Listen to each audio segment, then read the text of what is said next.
On est toujours à la journée d'innovation 2016 et j'ai trouvé une petite boîte de jeux vidéo, ou grande, je sais pas, petite. Donc vous avez été créé où? On a été créé dans le sud du canton de Fribourg, entre la Blondaise et la Gruyère, il y a 3 ans.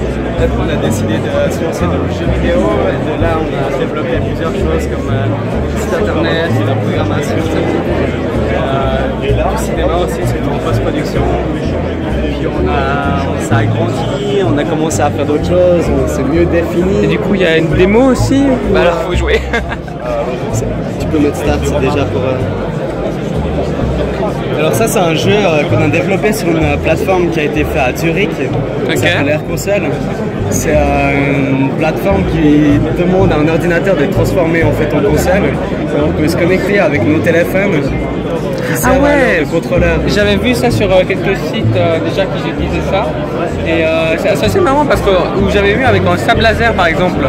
On prenait le téléphone et c'était notre sable et puis je crois que c'est Google qui avait fait pour Star Wars peut-être ou je sais pas. Ok, voilà, c'est vraiment des Zurichois, c'est aussi une start-up. Tout le monde peut jouer depuis chez eux, jusqu'à 10 joueurs en général. En multijoueur alors? Ouais, et du coup ça transforme vraiment en console de jeux vidéo pour des jeux qui sont relativement simples. Faut que je teste ça aussi, ouais. Donc là on peut vous montrer comment ça se passe. Bah alors volontiers. Donc là le but c'est de déposer les blocs les uns sur les autres. Ok. En les déposant de manière parfaite, en fait on gagne un petit bonus. Par exemple ici. Ça risque de chuter d'un côté à force? Exactement. Ok. Là j'ai un petit bonus que je peux utiliser pour transformer sa couleur et ainsi de suite.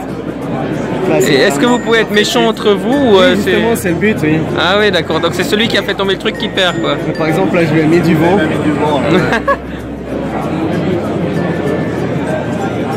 Ok. Donc ouais, bah, merci alors. Et pouvoir cliquer dessus et la télécharger. Vous n'allez pas pouvoir, en éditant votre vidéo en Adobe Premiere, rajouter une vidéo YouTube dedans que vous allez pouvoir lire dedans.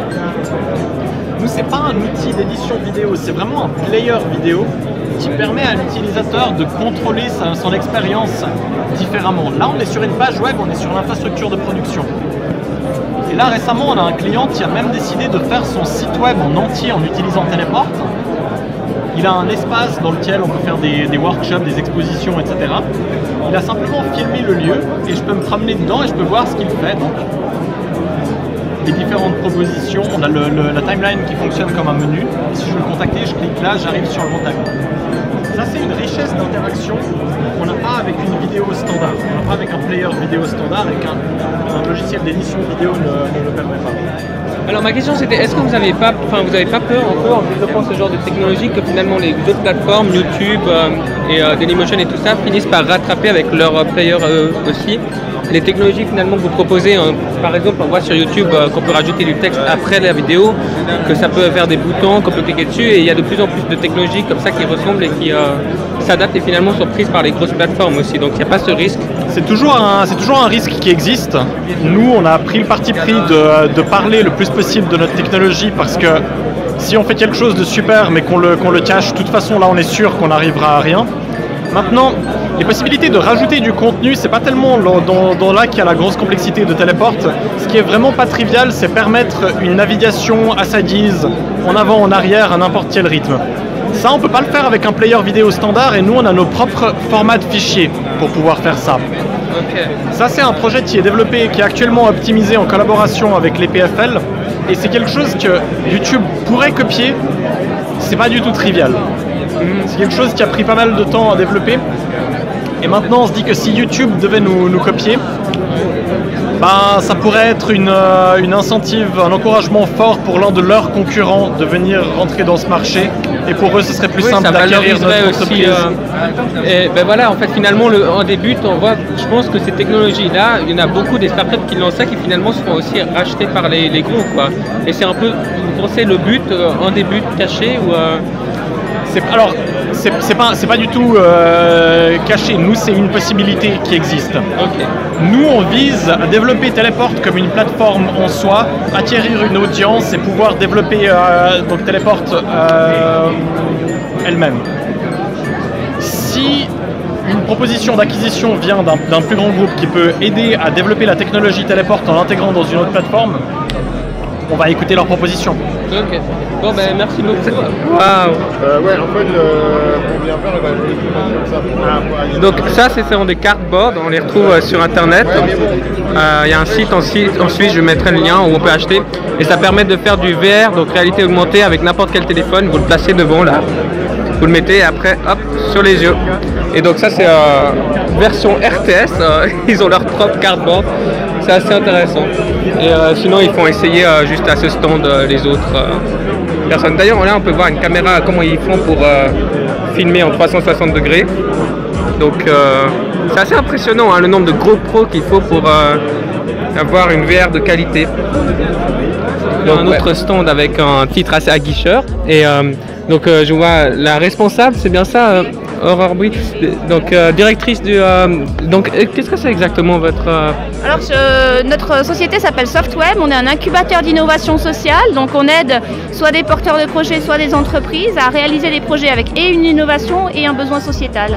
Et puis on a également ouvert depuis fin d'année dernière un espace de coworking parce qu'on s'est rendu compte qu'en mettant toutes ces personnes intéressées dans un lieu unique, c'était beaucoup plus facile de faciliter les échanges et d'avoir voilà. Donc vous avez une partie coworking où les gens peuvent venir et vous avez une autre partie où ils vous présentent un projet, par exemple une start-up, et ça doit forcément être dans le social. Donc qu'est-ce que vous décrivez par là?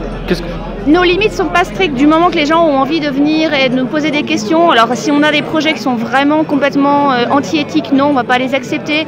Mais on a plein de cas assez intéressants. Par exemple, un entrepreneur qui avait une entreprise complètement standard, puis quand on lui a parlé de ce qu'on faisait, il s'est rendu compte qu'il serait d'accord de mettre à disposition sa plateforme gratuitement à un nombre de personnes. Donc ça peut être aussi des passerelles, des manières de valoriser les projets. Oui, donc ça valorise tout en chacun finalement l'accessibilité à ces projets qui ne seraient pas possibles dans d'autres conditions, quoi.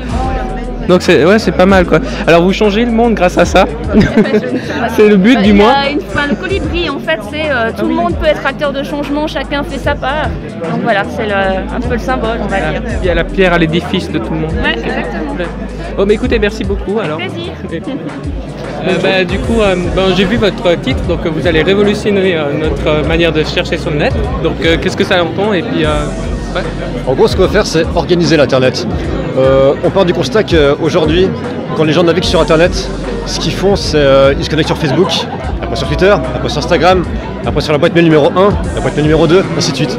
Ce qu'on va faire, en fait, c'est de rassembler tout ça sur un seul portail, une seule interface, où toute l'expérience d'Internet d'une personne soit au même endroit. Donc là, comme on a commencé, c'est en faisant simplement une jolie interface pour les favoris, les bookmarks. Donc chaque cercle qu'on voit ici, c'est comme un dossier, un thème pour des sites web. Et les petites bulles autour, c'est un site web qu'on a stocké là-dessus, simplement. Donc le nom des cercles, ça représente un nom de dossier, un nom de thème. Et les bulles autour, par exemple, ça peut être des réseaux sociaux, des journaux, absolument n'importe quoi. Ouais, ça me fait penser à un projet une fois que j'avais, je me suis dit, il existait quelques trucs rudimentaires où on pouvait séparer notre fenêtre en deux. Sur le navigateur, une sorte d'extension.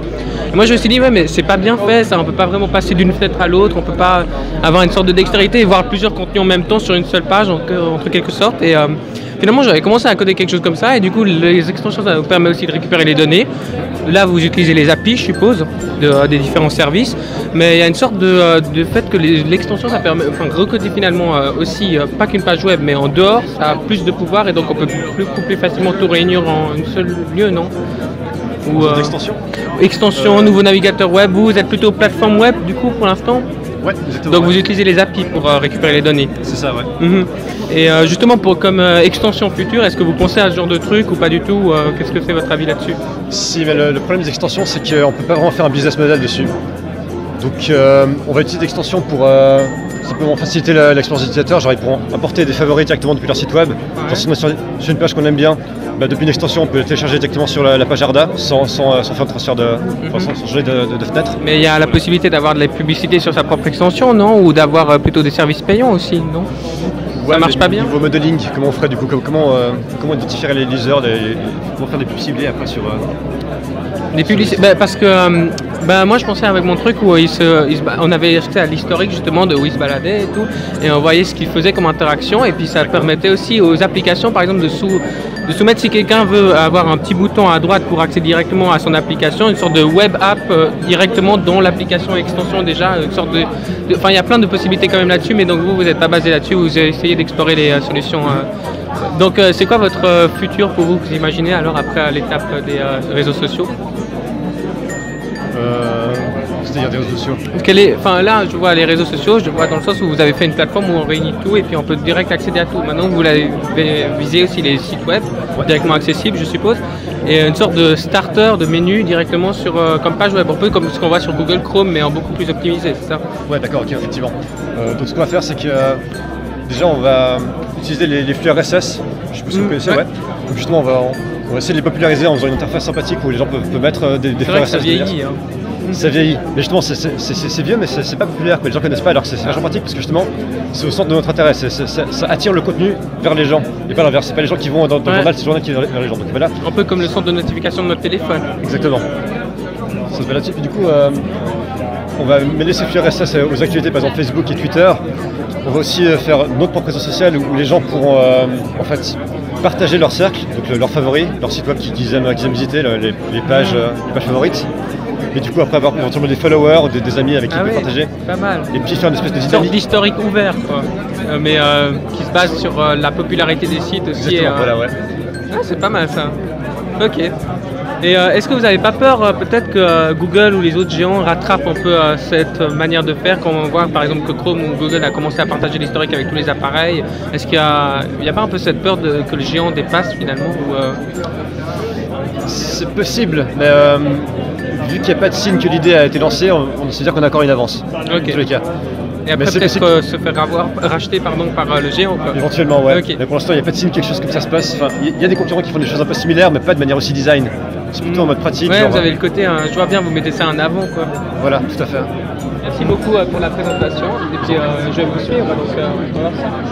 Merci beaucoup. Merci. Bonne journée. Bonjour, Alain Rebotet. Bonjour. Je suis déjà un fan, mais j'aime toujours vos interventions. Et ce que j'aime particulièrement, c'est que vous aimez partager, et vous le montrez bien. Et moi, j'avais une petite question à propos de ça, c'est que... j'ai un peu le tract. C'est difficile, la première fois. Ça arrive parfois. Non, mais alors, du coup, moi, je suis Darius Rochebain, par exemple, sur Instagram, sur Facebook et tout ça. Et vous avez un peu moins de... présence sur les réseaux sociaux, je dirais. Sur Facebook, on ne peut pas vous suivre, Instagram, je ne l'ai pas vu. Et quand on sait que, par exemple, le Temps, il y a encore quelques temps, voilà, génial, ils interdisaient, par exemple, à leurs journalistes de publier des contenus sur les réseaux sociaux. Moi, je voulais savoir un peu quelle était votre position à propos de ça, et est-ce que vous aimeriez pas peut-être aussi avoir plus de présence ou... En tout cas, moi, j'aimerais bien vous suivre sur Instagram, par exemple. Mais... Très franchement, ça prend trop de temps pour moi. Je suis sur Facebook, mais je publie pratiquement rien sur Facebook. J'y publie des chroniques. Quand je fais une chronique politique, je la publie sur Facebook et sur Twitter. Et sur Twitter, de temps en temps, je balance un petit truc, de temps en temps un petit commentaire, voilà. Mais ça demande du temps, ça demande... et aussi, quand on est journaliste, moi, disons, ça ne m'intéresse pas énormément de retweeter des autres tweets que je trouve intéressants, etc. C'est plutôt une production propre qui m'intéresserait de faire. Mais une production propre, ça demande du temps, ça demande vraiment... plus d'agilité intellectuelle que je n'en ai à disposition, donc c'est un petit peu par gain, voilà, je fais ce que j'arrive, je suis pas un gars très agile. Et vous voyez, quand je bouge, etc., quand je fais des choses, souvent, je suis très concentré sur ce que je fais, et parfois je me dis, mais t'aurais pu tweeter un truc, t'aurais pu faire, mais j'y ai pas pensé. C'est vraiment...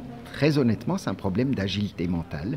Je ne suis pas quelqu'un de très agile mental. Quand je fais quelque chose, je suis un peu psychorigide comme ça. Aussi. Voilà. Alors c'est peut-être aussi ça qui explique, parce que quand je fais rien, je le fais très bien, mais quand je fais quelque chose, je le fais à fond. Et puis j'ai un petit peu de peine à garder une partie de mon esprit pour autre chose. Ok. Alors merci beaucoup. Merci. Allez. Ok, laisse film. Hello, donc là on est à Saint-Gall. J'espère que vous m'entendez bien parce que c'est vrai que hier j'ai pas super bien cadré ni enregistré le son. J'ai fait de mon mieux mais j'avais pas le matos. Je me suis dit sur le moment tiens pourquoi pas filmer quelque chose. Et puis ouais, donc l'idée de la chaîne YouTube elle me trotte un peu dans la tête depuis un petit moment, mais vraiment hier je me suis décidé en voyant ces startups et tout ça, en arrivant au Learning Center de filmer. Donc c'est effectivement la première scène que j'ai filmée. J'espère que ça vous a plu en tout cas. Moi ça m'a plu et puis je suis content de ce qu'on a vu hier. J'ai hâte de pouvoir voir d'autres événements comme ça. Et je vais revenir un peu là-dessus justement. Mais donc ouais, je disais là on est à Saint-Gall. Je suis venu en train. J'ai pris une carte journalière à 40 francs, 40 € environ quoi, à la commune. Donc ça c'est un truc qu'on a en Suisse et qui est assez bien quoi. Donc profitez-en. Il y en a beaucoup qui ne savent pas que ça existe dans le coin. Donc vous pouvez vous balader dans toute la Suisse pour 40 francs toute une journée. Là je rends visite à mes grands-parents. Alors c'est assez intéressant quoi. Je fais des tours de Suisse de temps en temps comme ça. D'ailleurs ouais. Puis là on est à une sorte de sculpture sur sable qu'il y a eu en concours ici à Saint-Gall. Et c'est les Russes qui ont gagné, je vais vous montrer ça tout à l'heure. Ouais, et puis pour venir un peu aussi sur la chaîne, j'aimerais bien vous parler aussi de mes propres projets. Donc on verra ça, je fais quelques projets sites web, donc plateforme nouvelle. C'est encore en cours, donc, mais je filmerai l'avancée et puis je vous en parlerai un peu. Et j'ai hâte d'échanger avec vous parce que c'est aussi vous qui allez faire cette chaîne, parce que comme ça ne s'adresse pas à un énorme public, ben, si vous pouvez commenter ou me dire ce que vous en pensez, ça m'aiderait aussi à donner une certaine notoriété peut-être pour qu'on aille visiter d'autres trucs et surtout à échanger avec vous et puis avoir de nouvelles idées parce que c'est ça le but. Donc ouais.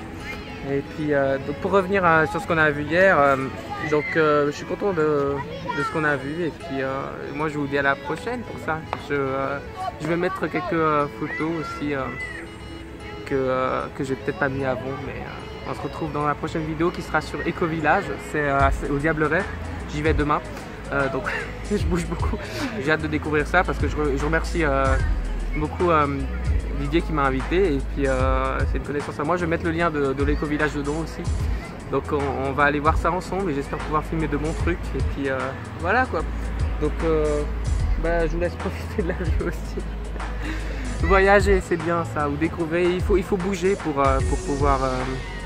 pouvoir connaître les gens, pour pouvoir aller à tels événements et tout ça, parce que si vous allez à tels événements, déjà c'est gratuit, l'inscription pour ce qui était hier c'était gratuit, il fallait s'inscrire un mois avant et puis c'était bon, mais c'est un peu quand il y a le café, quand ils servent, quand ils me présentent les startups et tout, déjà prenez l'initiative d'aller parler avec les gens qui viennent vous présenter les startups, pour voir qui est là avant. Et renseignez-vous sur eux. Donc moi j'ai pas fait ce travail là, c'est un peu dommage, du coup je suis pas allé parler à beaucoup de gens, ni même aux intervenants. Enfin il y avait juste Alain que, désolé j'arrive jamais à dire son nom, donc c'est le prénom que je voyais à peu près qui c'était, donc c'est le seul qui j'ai vraiment parlé, mais la prochaine fois, en tout cas demain on aura l'occasion de parler aux gens et puis voilà quoi. Donc mais moi je vous conseille vraiment d'aller à ce genre d'événement parce que c'est là où vous faites des contacts aussi. Et prenez le temps de bouger, d'aller à ce genre de trucs. Bon, je vais vous laisser là sur ça. Et moi je vous souhaite une bonne journée en tout cas. Et puis dites-moi ce que vous avez pensé de tout ça. Et puis on se retrouve donc au Diableret, c'est ça. Bye!